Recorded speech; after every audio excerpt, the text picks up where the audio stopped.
sur quantité et écart sur prix. Donc maintenant, la deuxième question, décomposer l'écart sur quantité en écart sur volume et écart de composition.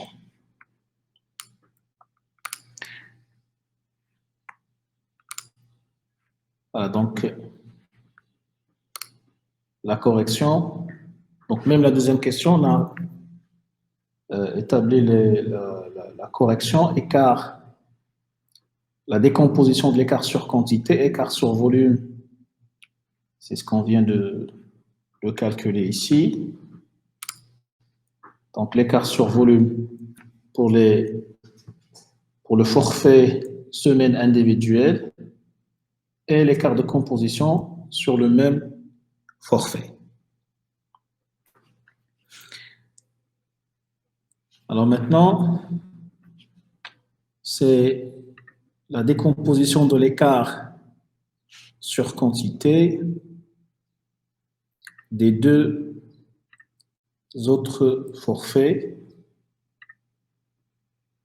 à savoir forfait groupe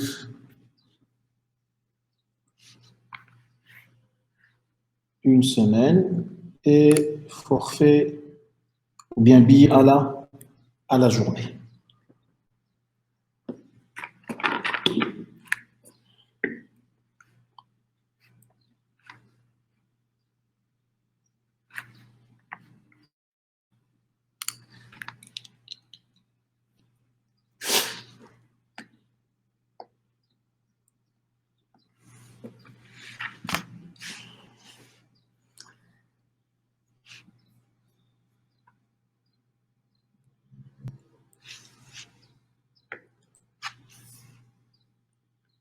Donc, forfait,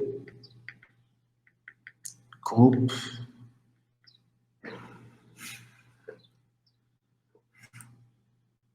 à une semaine.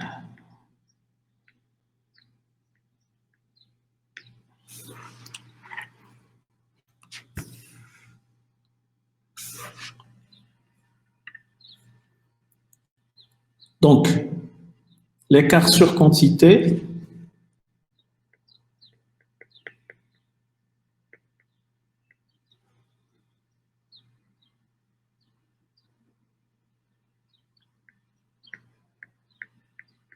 donc comme on a dit, on va le décomposer en deux ces écarts. Donc le premier écart sur volume et après l'écart sur composition. Donc l'écart sur volume, donc on a dit c'est une quantité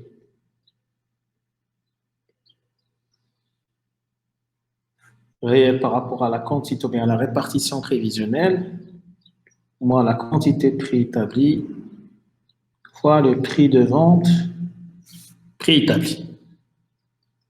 Donc la quantité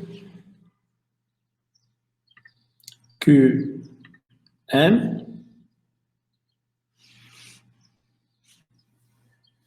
donc ce n'est que la quantité, donc on a vu comment on a calculé ça la semaine dernière, QM, c'est la quantité prévue sur la somme des quantités réelles.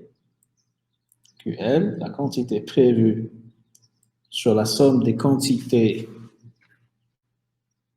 prévues fois les quantités réelles. Donc QP sur la somme des QP fois la somme des QR.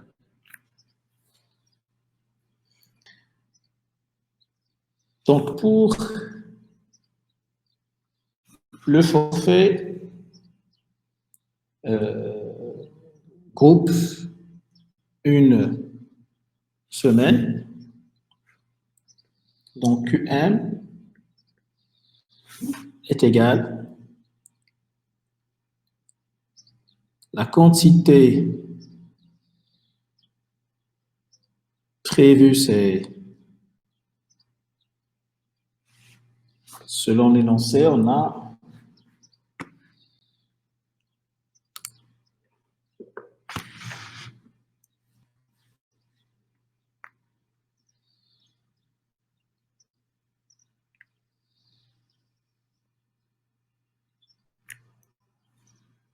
Donc, nous avons 8400, c'est la réalisation, et 7500, c'est ce qui est prévu.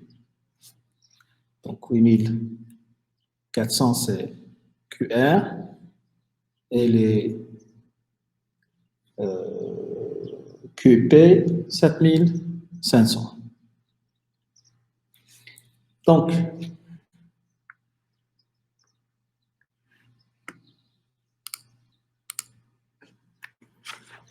la quantité prévue pour forfait semaine groupe, c'est 7500 sur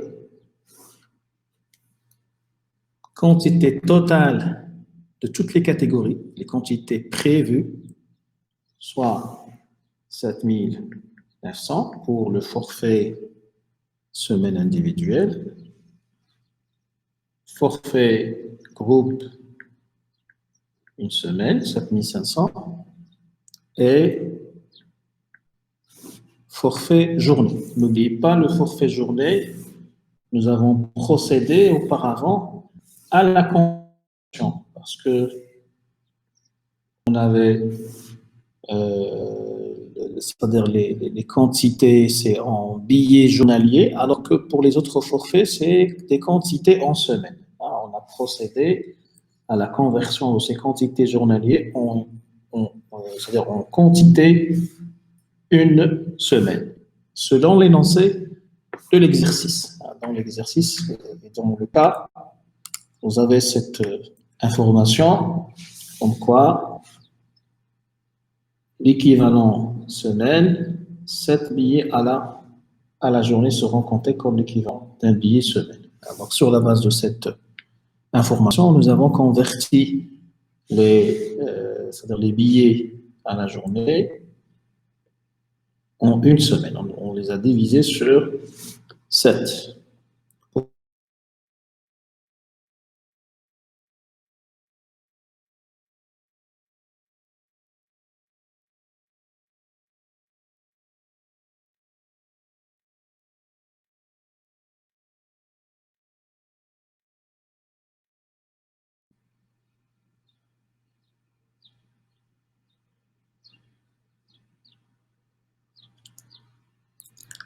Il y avait un problème de connexion. Donc,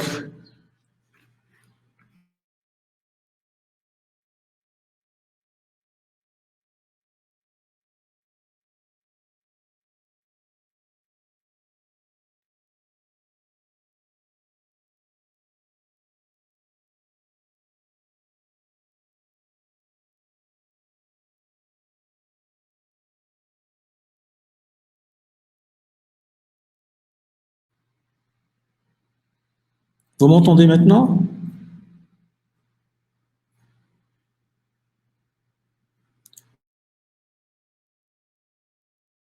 C'est pas vrai.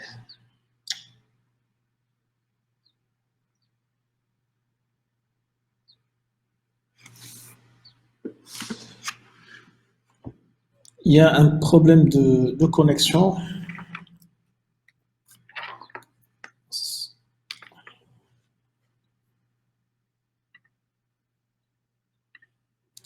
Alors, j'essaierai de me reconnecter avec mon téléphone, c'est mieux pour éviter des coupures.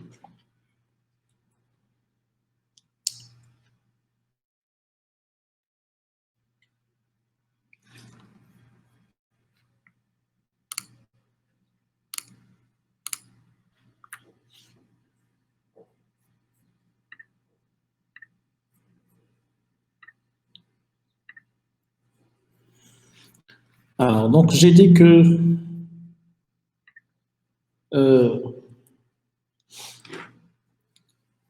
qu'on a converti précédemment le nombre de billets journée en semaine, donc on a divisé sur 7, donc selon les données de l'exercice ou du cas.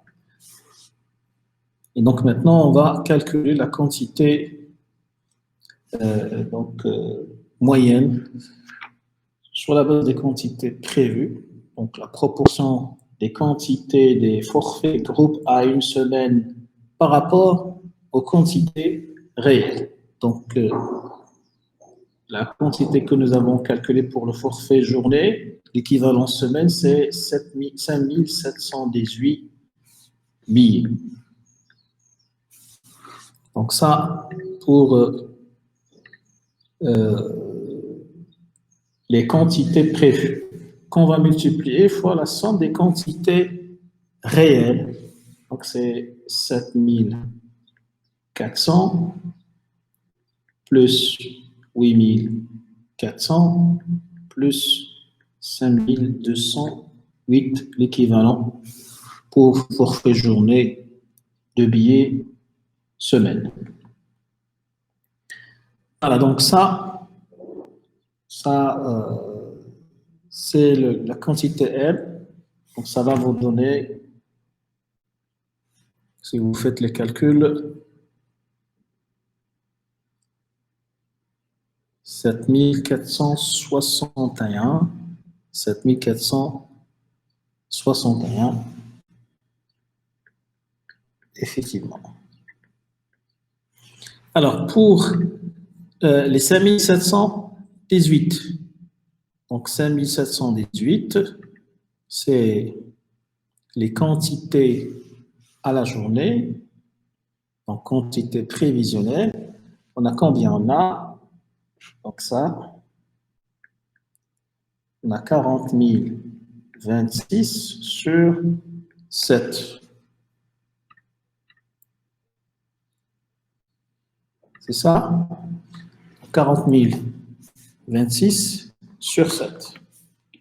C'est les quantités forfait ou bien forfait journée, qui est de 40 026, qu'on va diviser sur 7. On va supposer que 7 jours, bien 7 billets à la journée, l'équivalent d'un billet semaine. C'est ça le principe. Donc, ça pour le calcul de QM. Donc, l'écart sur volume, on a dit c'est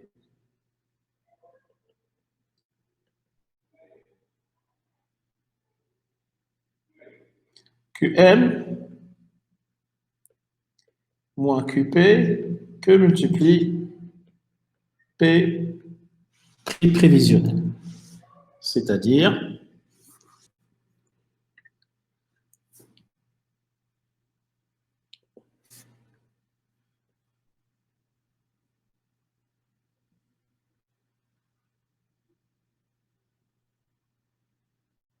donc 7000, ce qu'on vient de calculer, 7461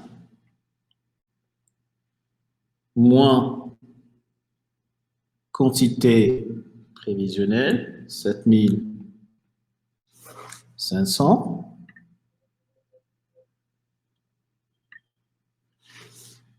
fois le prix prévisionnel.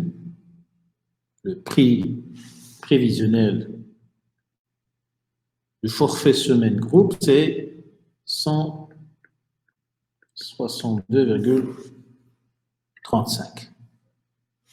Ça va nous donner l'écart sur composition pour le forfait semaine groupe.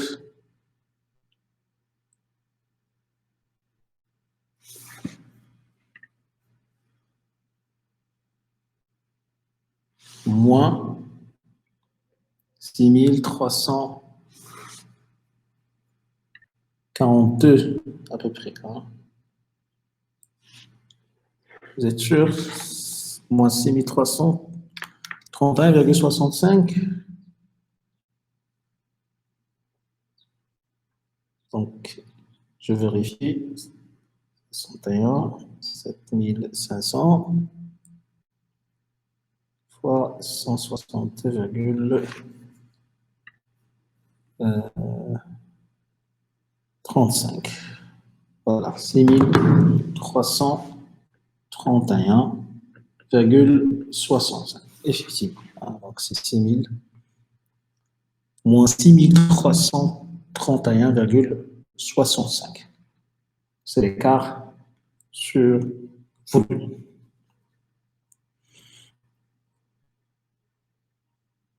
Donc, ça pour l'écart sur volume. Maintenant, l'écart sur composition.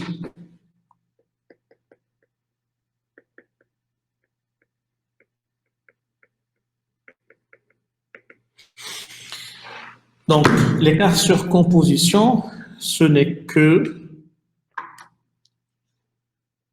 quantité réelle, QR, moins quantité moyenne que nous avons calculée, fois le prix de vente prix établi ou prévisionnel.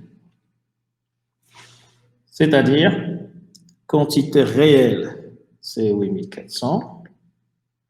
Quantité que nous avons calculée, 7461, fois le prix prévisionnel, 162,35. Ça donne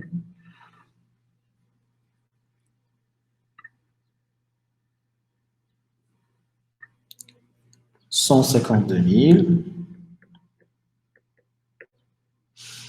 446,65. Parfait. Donc, 152 446. Donc, le résultat est vérifié. 152 446,65.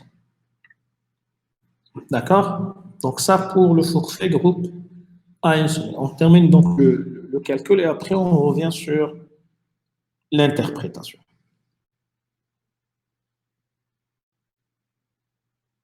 Quantité prévue,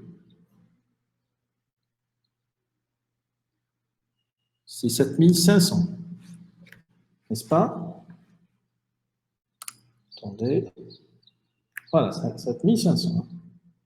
Pas 7700. Quantité prévue, 7500. Et pas 700. Quantité prévue, c'est 7500. D'accord? Dans les données, hein, c'est pas 7700, 7500.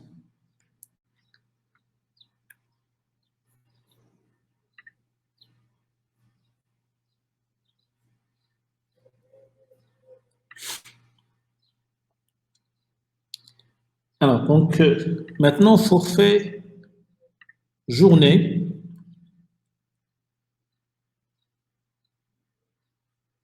Là, il faut aussi calculer l'écart, bien décomposer l'écart sur quantité en écart de composition à un écart sur volume. Donc, forfait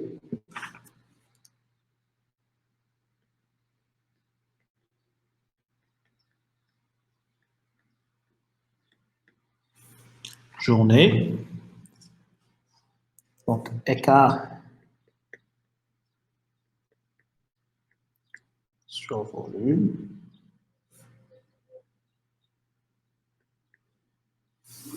Donc là aussi, il faut calculer QM.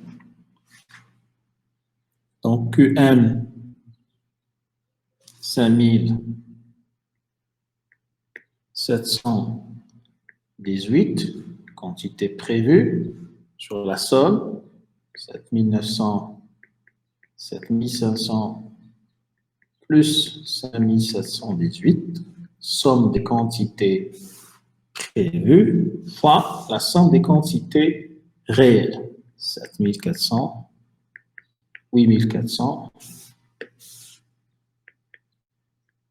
plus 5208. Donc ça, pour le calcul de QN est égal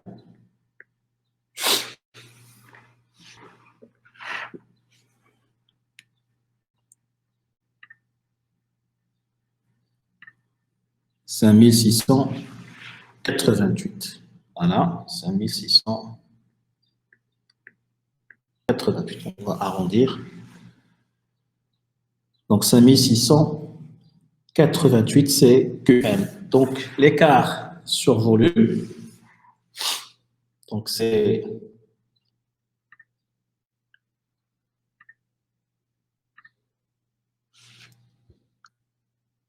5688 moins QP 5718 fois le prix prévisionnel qui est de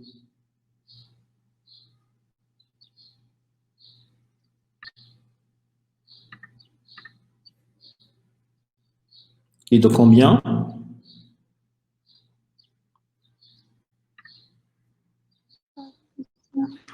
De 145. 45. Oui, comment vous l'avez calculé?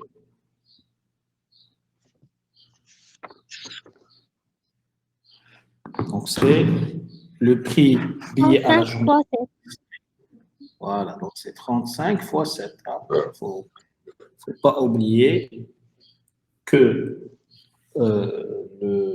on a transformé les billets journée en billets semaine. Donc, le prix aussi doit être calculé par équivalent semaine. Voilà. Soit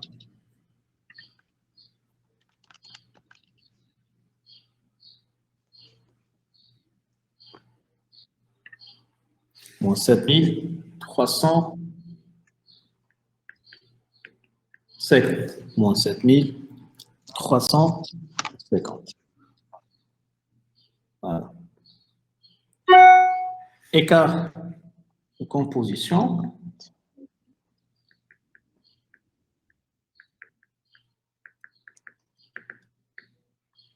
Donc, c'est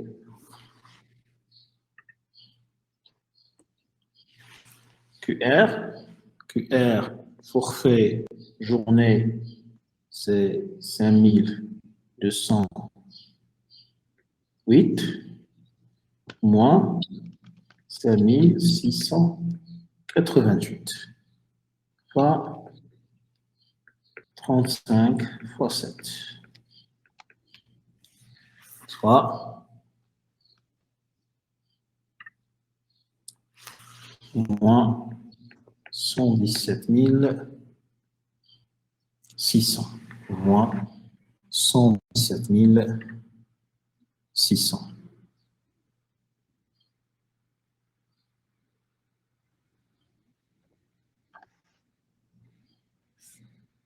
Voilà. Donc, ça, le calcul des différents écarts. Donc, l'écart sur composition pour le forfait journée, écart de composition moins 117 000. Écart sur volume, 7350. Écart sur volume, bien sûr, composition pour forfait semaine groupe. L'écart sur volume pour le forfait toujours semaine groupe. Et on a l'écart sur volume semaine individuelle, l'écart de composition, l'écart sur volume semaine individuelle. Donc les différents écarts. Donc j'essaierai de les reprendre dans un tableau comme ça pour faire une analyse globale.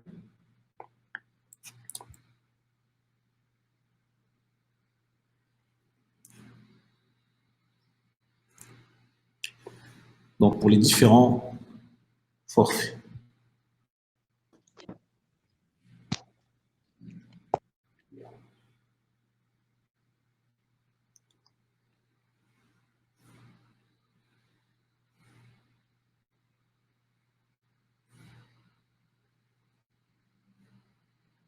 Donc, forfait semaine individuelle, forfait semaine groupe et forfait journée. Donc, QR, QP et les QM que nous avons calculés. Écart de composition, écart volume. Donc, les quantités réelles, 7400, 8400 et 5208. Les quantités prévisionnelles, nous avons 7900, 7500 et 5718. Les QM que nous avons calculés, donc 5688 et 7461. Et la première, 7859.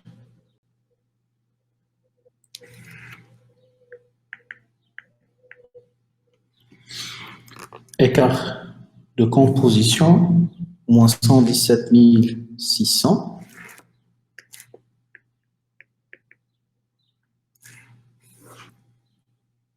Et l'écart sur volume, moins 7350. Moins 7350. Pour forfait semaine groupe, 152 446.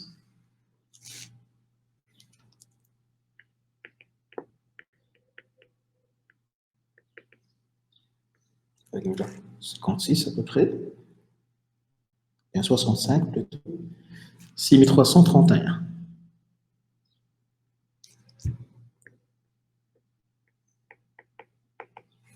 Au lieu de 65.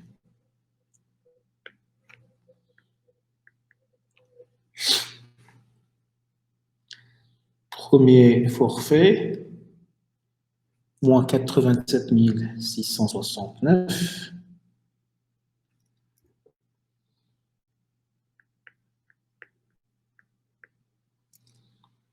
Et l'écart sur volume,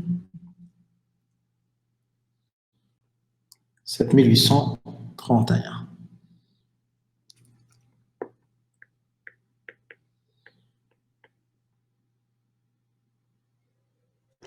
Voilà, donc, d'une façon récapitulative de l'ensemble des résultats que nous avons calculés. Bien sûr, ici, le total, donc c'est la somme des quantités réelles que nous avons utilisées pour calculer QM, là, et la somme des quantités prévues. Donc, la somme des quantités réelles, nous aurons combien? 7400 plus 8400 plus 5208. 21 008. Parfait. 21 008. Les quantités prévues, donc 21 118. 21 118. Donc, c'est ce que nous avons utilisé pour le calcul donc, des QM. Donc, par exemple, les 7859, ce n'est que les 7900 et les 7400, 900 plutôt, sur les 21 118 fois les 21 008. Donc ça, juste pour revenir sur la méthode de calcul. Donc vous pouvez également procéder par tableau pour faciliter les calculs. Donc, en faisant la somme des quantités réelles, la somme des quantités prévues et déterminer la quantité M, QM, bien la proportion que devraient être les prévisions par rapport aux quantités donc réelles. Et ainsi de suite pour les autres forfaits. Donc, l'écart composition, donc l'écart global, donc la somme de ces éléments, donc moins 87 669, plus 152 446,65, moins 117 600. Ça donne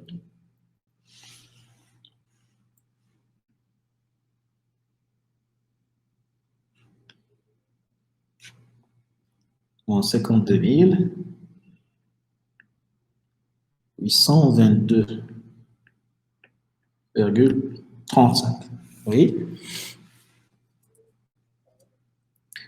Et pour l'écart sur volume, donc moins 7831, moins 6331,65, moins 7350, 21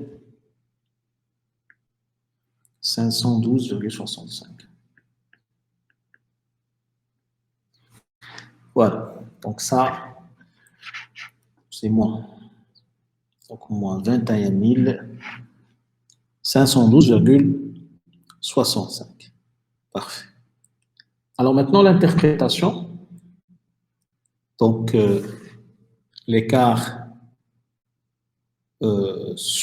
l'écart de composition sur forfait semaine individuelle, donc moins 87 669, c'est un écart favorable ou défavorable?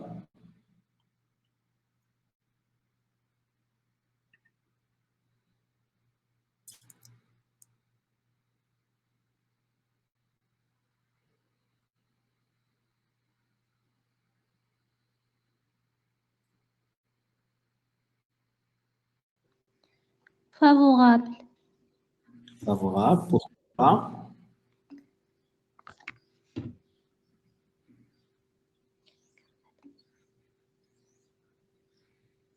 Négatif, oui.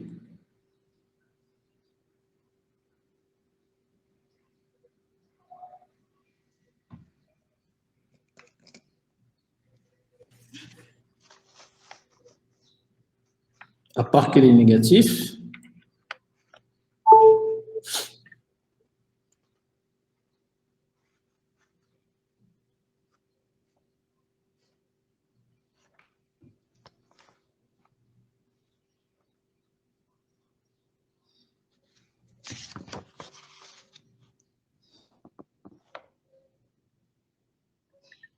donc, effectivement, elle est négative, mais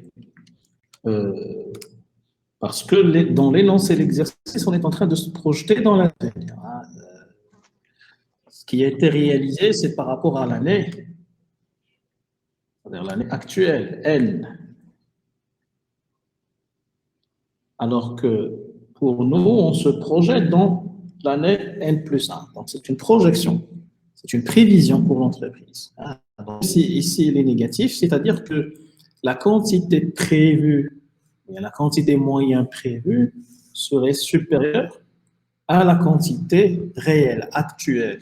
Et donc, l'entreprise va augmenter en quelque sorte ses prévisions de vente, chose qui est favorable, même si l'écart est négatif. Hein, même si l'écart est négatif. Par contre, pour le forfait semaine groupe, donc l'écart de composition, comme vous voyez dans le tableau, le résultat que nous avons calculé est positif. Donc, le résultat, c'est positif. Et donc, ici, l'écart, il est Défavorable. Défavorable. Oui, parfait. Donc, l'écart ici, il est défavorable parce que les quantités prévues, les quantités moyennes que nous avons calculées sont inférieures aux quantités actuelles. Donc, l'entreprise va vendre moins de billets forfait semaine groupe. Et donc, c'est une évolution défavorable des ventes pour ce produit-là. Donc, même s'il est positif, dans ce cas, il est défavorable parce qu'il y aura une diminution des quantités vendues qui vont impacter, bien sûr, le chiffre d'affaires réalisé par l'entreprise sur ce produit-là. D'accord? Il faut faire attention avec le signe. C'est pas c'est négatif, là, c'est favorable ou défavorable, ou bien c'est positif, là, c'est favorable. Il faut toujours faire attention par rapport à ce que vous avez dans l'énoncé. C'est l'énoncé qui va déterminer est-ce qu'il s'agit effectivement d'un écart favorable ou d'un écart défavorable. C'est clair? Oui, monsieur. L'écart sur volume pour le forfait semaine individuel, donc il est favorable, donc négatif. On a dit que l'écart sur volume, c'est les quantités moyennes moins les quantités prévisionnelles.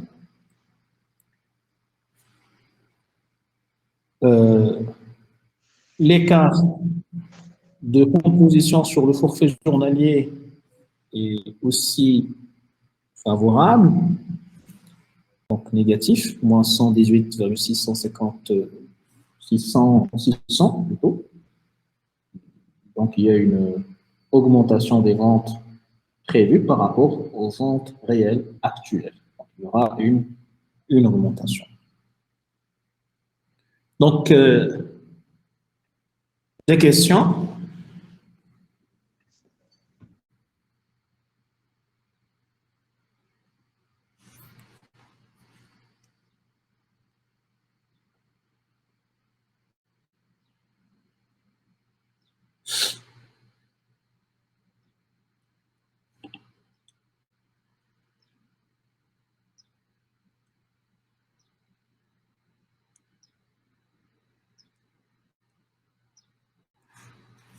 Bien sûr, la somme des deux écarts,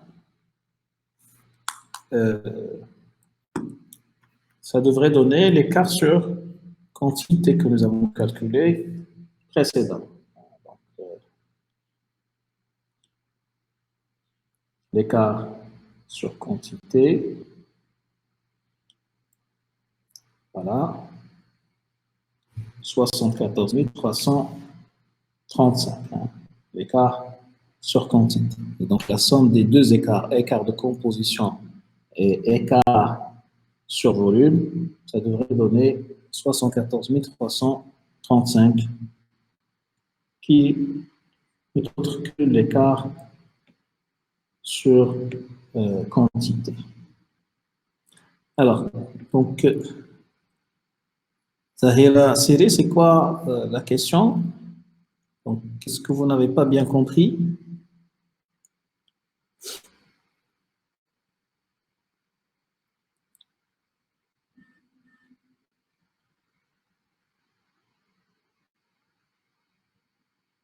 Oui? Je vous entends pas. Activez votre micro.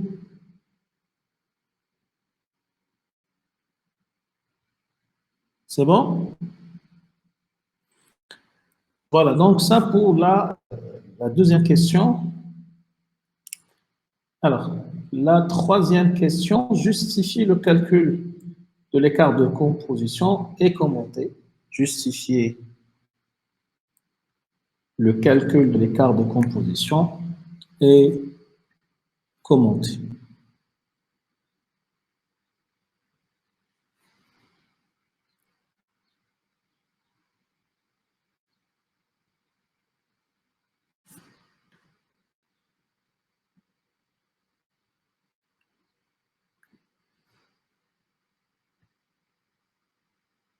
Donc, c'est en quelque sorte l'interprétation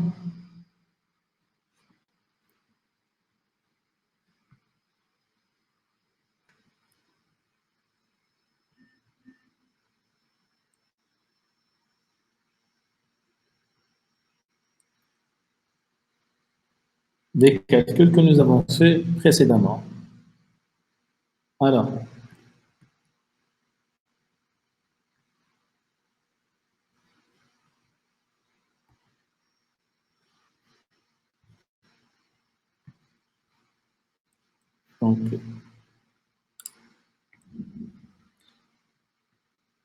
Donc pour par exemple, les forfaits individuels, les quantités vendues, donc actuellement, sont de 7400. Donc si on respecte la même répartition, des ventes prévisionnelles,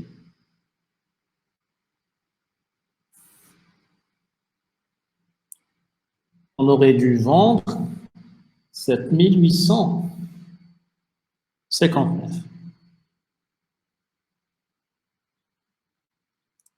7859. C'est ce que on aurait vendre si on respecte la même structure des prévisions. Les 7859 par rapport au, c'est-à-dire au réalisé, donc est négatif, donc comme on a dit, est meilleur que celle réalisée. Donc ce que je prévois vendre, c'est que je respecte la même proposition, même si j'arrive pas au ce que j'ai prévu initialement, par exemple les 7900, mais par rapport à la même proportion de réalisation, je vais vendre 7859. Et les 7859, en respectant cette répartition, est meilleur par rapport à 7400. Donc, c'est pour cela que, même si l'écart est négatif, la répartition prévue est meilleure que celle réalisée. Meilleure que celle réalisée. Et donc, c'est un écart favorable. Un écart favorable. Le seul, je dirais, bémol ou déficit concerne les forfaits groupes, comme nous l'avons mentionné. Les forfaits groupes, donc l'écart sur composition est défavorable. L'écart sur composition est défavorable du fait de la baisse je dirais de la remise. Il y a une baisse des quantités. L'entreprise, comme on a vu, n'accorde plus la même remise selon l'énoncé, c'est ça son objectif. Donc, il a revu la structure de ses prix. Donc, il y a une augmentation du prix pour le forfait individuel et une baisse dans la réduction accordée au groupe de 25 à 15. Et donc, cette baisse impactera négativement donc ce forfait. C'est pour cela l'écart, mais l'explication de cet écart défavorable. Donc, la baisse des quantités de billets groupe qui va être impactée avec la baisse de la remise accordée par l'entreprise à la clientèle sur ce type de forfait. Mais, donc, mais malgré cette baisse, on a vu que l'écart global reste favorable. Donc, dans la question numéro 1, donc, l'écart sur chiffre d'affaires, il est favorable d'une façon globale. Donc, moins 312 331, c'est bien sûr la croissance du chiffre d'affaires qui va être réalisée. C'est les prévisions, effectivement, ont été réalisées sur le terrain. Et donc, ça, c'est la conclusion générale par rapport à l'analyse des écarts pour cette société et pour ces produits. Donc, l'écart global, l'écart sur chiffre d'affaires, il est favorable. Tous les autres écarts donc, sont favorables, sauf pour le cas de forfait semaine groupe, dans lequel l'écart de composition, c'est un écart défavorable. Des questions?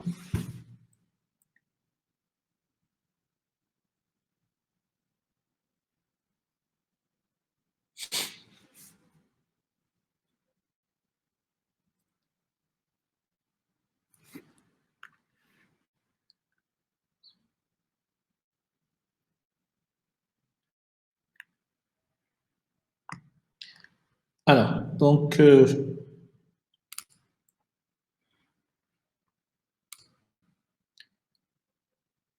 j'essaierai de vous donner un cas sur la plateforme donc, concernant le calcul et l'analyse des écarts. Donc, je vais le déposer avant la prochaine séance. Et je vais vous donner un délai comme ça pour le corriger, comme ça pour vous entraîner et voir s'il y a des problèmes par rapport à l'application de ces principes. Alors maintenant, on passe à un autre chapitre. C'est le budget de production. Le budget de production, donc c'est un autre budget à établir dans je dirais ce processus budgétaire.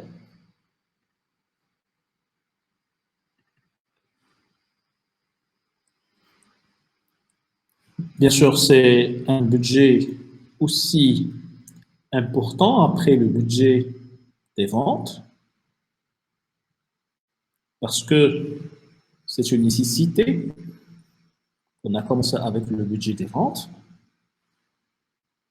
Le budget de vente qui va déterminer est-ce que les ventes prévues seront, ou bien l'entreprise aura la capacité de les produire. Est-ce qu'il aura tous les moyens nécessaires pour produire les quantités que va vendre l'entreprise dans le futur. Et donc, la première étape de ce processus, c'est de réfléchir par rapport au programme de production. Quelles sont les contraintes du système productif? Quelle est la politique de stockage de l'entreprise? Et donc, ces éléments qui constituent l'ingrédient de notre programme de production, il faut les étudier pour voir quelle est la capacité de fabrication de l'entreprise. Par exemple, combien on peut fabriquer par jour, par mois, par heure. Ça dépend de l'activité de l'entreprise. Et donc, il faut bien sûr analyser ces capacités. Là, il faut disposer des informations pour qu'on puisse établir ces prévisions, soit à partir des standards de production.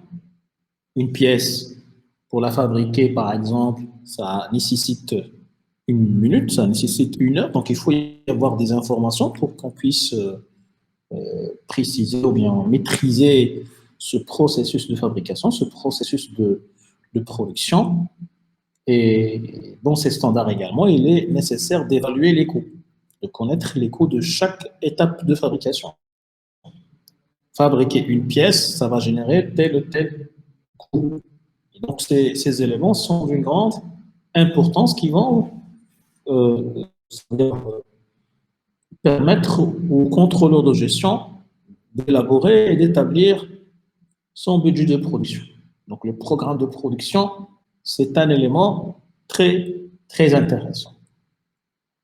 Bien sûr, ici, en fonction de toutes ces informations dont dispose le contrôleur de gestion, établir, bien sûr, le budget de production, généralement, contient 3 grandes étapes. La première étape,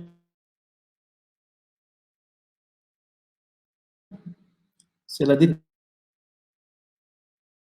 du programme optimal de production. Pour déterminer ce programme optimal, bien sûr, on va recourir à des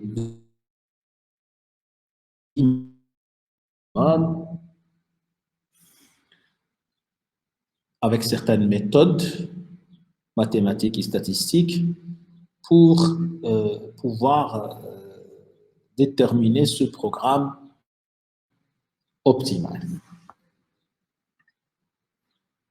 La deuxième étape, une fois qu'on détermine notre programme optimal, c'est à ce niveau-là qu'on peut élaborer le budget de production.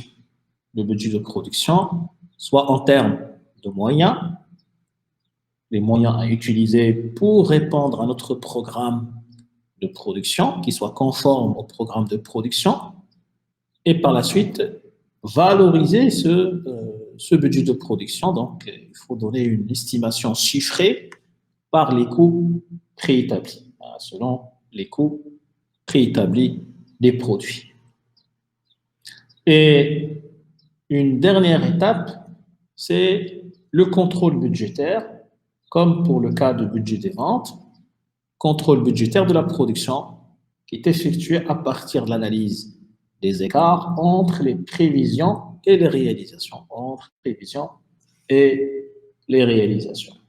Donc, qui devrait donner normalement, je dirais, à des régulations, à des actions correctrices que le contrôleur de gestion ou le responsable peut les mettre en œuvre. Donc, le programme de production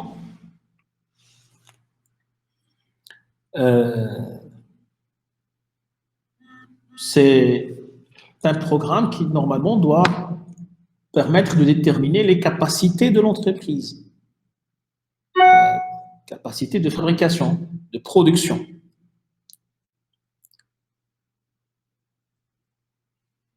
Et ces capacités de production devraient prendre en considération les prévisions des ventes établies par l'entreprise. Donc, à partir de budget de vente, donc selon les prévisions, on va dire est-ce que l'entreprise a la capacité, a tous les moyens pour fabriquer ces quantités. Si oui, donc selon les moyens dont dispose l'entreprise, il a la possibilité de fabriquer ces quantités. Sinon, là, bien sûr, il faut réfléchir sur les besoins qu'aura ou bien que doit utiliser l'entreprise pour atteindre les prévisions de vente.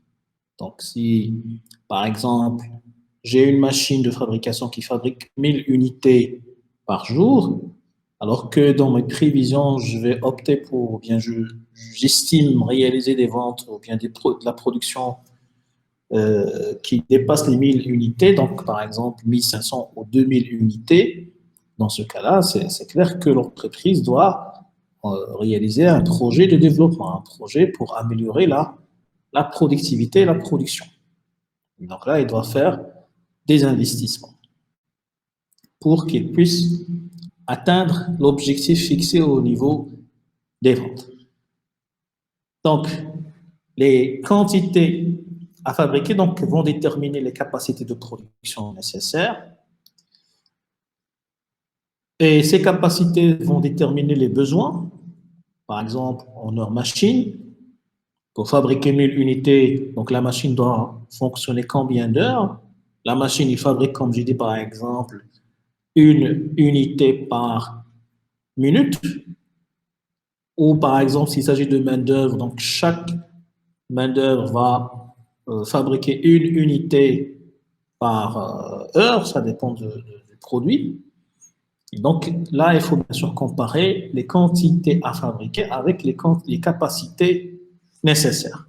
Les capacités nécessaires, soit que l'entreprise dispose de ces capacités, et là, l'outil de production, soit qu'il doit le développer, qu'il doit investir, par exemple, pour l'atteindre. Donc, besoin en heures par atelier, main-d'œuvre et machine, par exemple. La capacité disponible, donc nombre d'heures de main-d'œuvre, par exemple, et donc c'est l'effectif, les salariés de l'entreprise fois les heures productives disponibles. Par exemple, j'ai 10 salariés, on travaille 8 heures par jour. Donc, là, c'est le nombre de travail ou bien le nombre d'heures de travail. Mais dans une entreprise rationnelle, les heures de productivité, est-ce que ces salariés ils travaillent, c'est-à-dire tout au long de ces 8 heures? Là, bien sûr, il faut avoir une analyse, je dirais, qui reflète la réalité. Même si le salarié est présent dans l'entreprise durant 8 heures, est-ce qu'effectivement il travaille 8 heures? C'est pour cela qu'on parle des heures productives disponibles. Par exemple, je suis 8 heures dans l'entreprise, mais je travaille effectivement que 7 heures ou que 6 heures. Les autres heures, ça sera, je dirais, des heures de non-productivité, ou bien des pertes pour l'entreprise dans lesquelles je ne suis pas productif. Même chose pour les nombres d'heures machines. Donc le parc machine actuel, fois le temps de marche. Il se peut qu'une machine, par exemple, tombe en panne. Donc au lieu de fonctionner 8 heures par jour, donc la machine elle est en panne, on ne va pas travailler pendant quelques heures. Le temps de la réparer. Et donc là, il faut bien sûr le temps de marche ou bien les heures productives disponibles. Il faut prendre bien sûr des données qui reflètent la réalité de la production de l'entreprise pour qu'on puisse établir des prévisions qui prennent en considération ces réalités. Donc, c'est les heures effectives de productivité des salariés et c'est le temps de marche effective des machines. J'ai une machine qui est relativement ancienne, je sais certainement qu'il y aura une probabilité qu'il tombe en panne. Donc, il faut la prendre en considération dans l'estimation de ce temps de marche.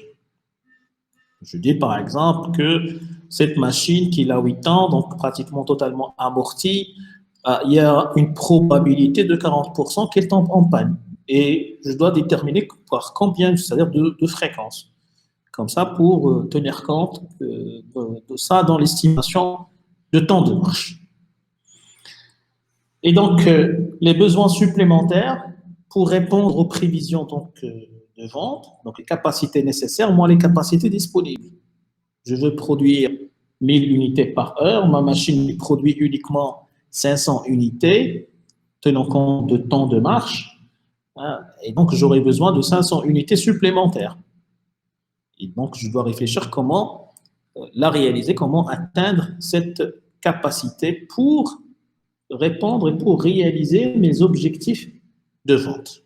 Donc ça, c'est un élément très important, bien sûr, dans la réflexion sur le budget de production. Donc, la détermination des plans de production, donc la recherche d'un programme optimal de production, comme j'ai dit, nous oblige à recourir à des techniques de programmation linéaire, telles que optimisation par la résolution d'un programme linéaire, soit résolution graphique, ou la résolution par l'algorithme de simplex, ou la résolution par le raisonnement par unité de facteurs rares. Unité de facteurs rares. Donc, d'une façon globale, et pour terminer cette séance, donc une organisation, bien pour le programme de production, une organisation performante, je dirais de la gestion de la production, doit répondre à plusieurs objectifs. Le premier objectif, maîtriser les flux des matières, des composants qui entrent dans le processus de fabrication. Et la maîtrise aussi des produits. optimiser les capacités de production. C'est pour cette raison qu'on passe par ces techniques de résolution mathématique. Optimiser les capacités de production. Combien je peux produire dans les meilleures conditions et quelle est la solution optimale. Organiser le travail selon les choix stratégiques adoptés par l'organisation. Est-ce que l'entreprise va assurer tout le processus de fabrication, donc, un choix stratégique d'intégration, ou bien est-ce qu'il va sous-traiter une partie de la fabrication à d'autres sociétés, à des sous-traitants, ou externaliser complètement la production. Et l'entreprise se chargera à ce niveau uniquement de la conception de ces produits. Quatrième point, c'est améliorer la qualité des produits. Donc, dans un programme de production, l'entreprise cherche toujours à améliorer la qualité des produits qu'il fabrique pour répondre aux exigences de plus en plus je dirais, importantes de sa clientèle. Aussi, dans ce programme de production, on cherche à minimiser les coûts. C'est vrai, je cherche à améliorer la qualité, mais sous des contraintes. Minimiser les coûts, réduire les coûts. Le point suivant, c'est de réduire les délais, que ce soit les délais d'approvisionnement,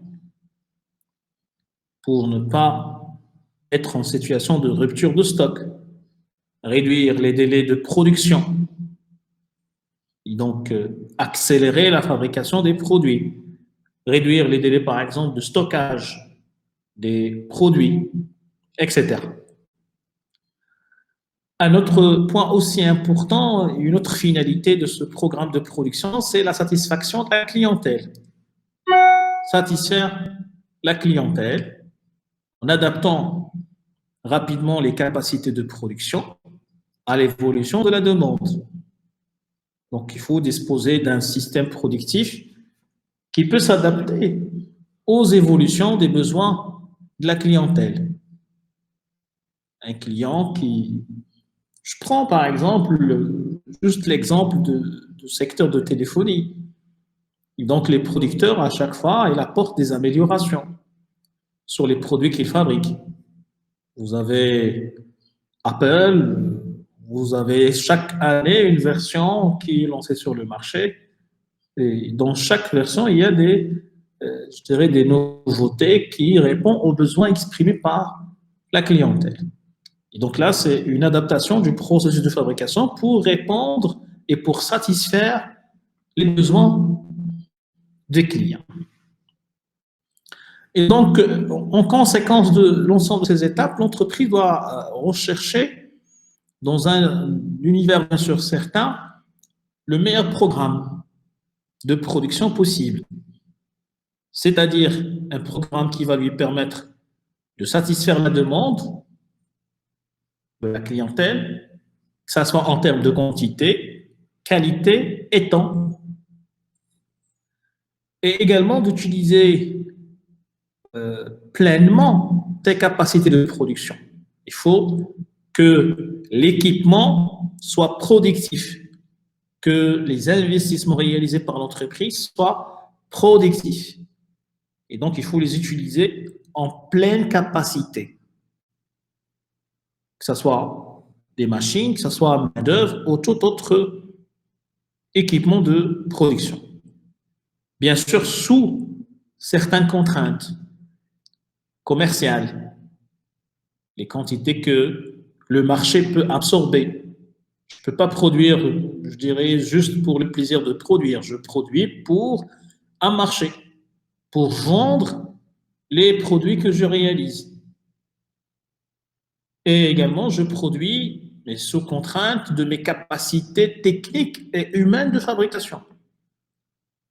Une usine, il y a un nombre limité de salariés, un nombre limité de machines, donc on a une capacité de fabrication limitée, quelle que soit cette capacité. Et donc, il faut bien sûr utiliser ces capacités pleinement, bien sûr en gérant les différentes contraintes. Et l'objectif ultime de l'entreprise, c'est d'optimiser le résultat. Une entreprise, il produit, il fabrique, c'est pour vendre, c'est pour réaliser un résultat positif, dégager une marge qui va lui permettre, bien sûr, de se développer, de survivre et de satisfaire les besoins des autres parties prenantes, payer par exemple les salariés, payer les autres parties prenantes, les clients, les fournisseurs plutôt, les actionnaires et autres parties de l'entreprise. Voilà donc pour cette brève introduction par rapport à ce chapitre concernant le budget de production. Donc la prochaine séance, on va essayer de voir comment résoudre je dirais, une problématique de production et établir un programme de production par la méthode, par les méthodes essentiellement qu'on va voir, c'est la méthode et la résolution graphique et la résolution par l'algorithme de simplex. Et donc, on va voir ça à travers un exemple. Donc, y a-t-il des questions ou des remarques?